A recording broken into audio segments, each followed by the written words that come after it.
Berkhalwat secara bahasa berarti menyepi, bersunyi-sunyi, ya. Khalwat itu bersunyi-sunyi, gitu bahasa konyolnya lah. Karena kalau khala artinya sesuatu yang sunyi, sepi.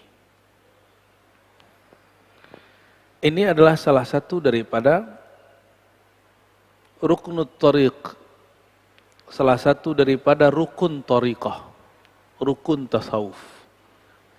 Jadi kalau orang belajar tasawuf cuma ngaji-ngaji kitab, itu belum disebut bertasawuf. Cuma baca-baca wirid, belum. Cuma diskusi-diskusi, belum, masih jauh. Kalau cuma ngaji kitab namanya ilmu tasawuf. Di kampus banyak profesor doktor pakar ilmu tasawuf. Di pesantren banyak kiai-kiai ngerti kitab tasawuf. Tapi apakah dia bertasawuf belum tahu. Maka jangan heran beberapa kiai-kiai yang tidak bertasawuf secara amali, mereka sering malah mengejek ahli-ahli zikir. Usah belajar zikir, tergila. Para kiai. Kiai macam apa begitu tuh? Ya. Berhenti aja jadi kiai ya. Kalau enggak mengerti, uskut. Falyakul khairan au liyasmut. Itu sunnahnya. Kita coba lihat penjelasan daripada Imam Zarruq. Imam Zarruq ini salah satu mujaddid dalam ilmu kerohanian. Dia pakar mazhab Maliki dan menguasai tarekat Sufi. Thariqahnya namanya Syaziliyah.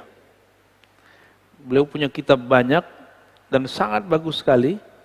Bisa menjadi jawaban bagi orang yang bertanya tentang apa itu tasawuf. Judul kitabnya Qawaidut Tasawuf. Kaedah-kaedah tasawuf. Semua persoalan tasawuf dia jawab. Kata orang kalau udah sufi gila, dia jawab. Kata orang kalau sufi itu nanti meninggalkan dunia, dia jawab. Itu nggak benar semua. Kata orang kalau sudah jadi wali nggak sholat, itu nggak benar semua. Dia jawab dengan dalil yang kuat. Di sini beliau menjelaskan mengenai apa itu khalwah. Kita sudah pernah membahas tentang uzlah. Uzlah itu menjauhkan diri dari keramaian. Masuk ke hutan, masuk ke goa. Itu uzlah. Salah satu perintah di akhir zaman, kalau tidak mengerti peta fitnah akhir zaman, dianjurkan untuk uzlah. Ke gunung-gunung, ke hutan-hutan, supaya tidak terkena kekacauan akhir zaman.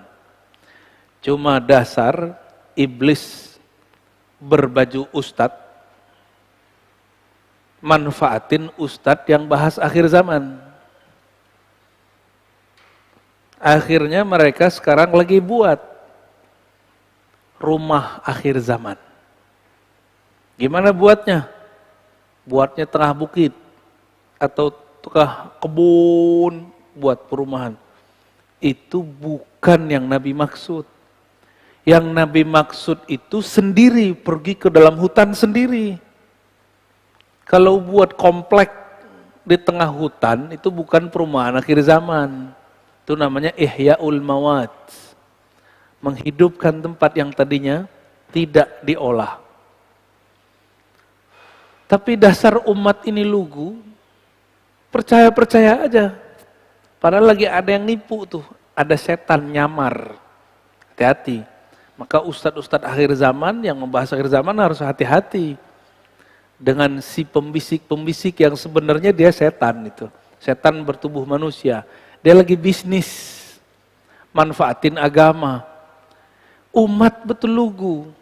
Kita sudah berapa kali Pak dengar berita orang ketipu karena kafling atas nama agama, benar nggak? Maka saya mengajak agar umat jangan terlalu lugu, jangan mudah ditipu dengan penampilan. Mulai kritis. Jangan kritis sama dalil doang, mana dalilnya, mana dalilnya. Semuanya harus dikritisi. Kecuali kepada guru yang benar-benar guru, maka kita beradab di depan beliau. Sama orang yang nyamar-nyamar gitu nggak usah ya.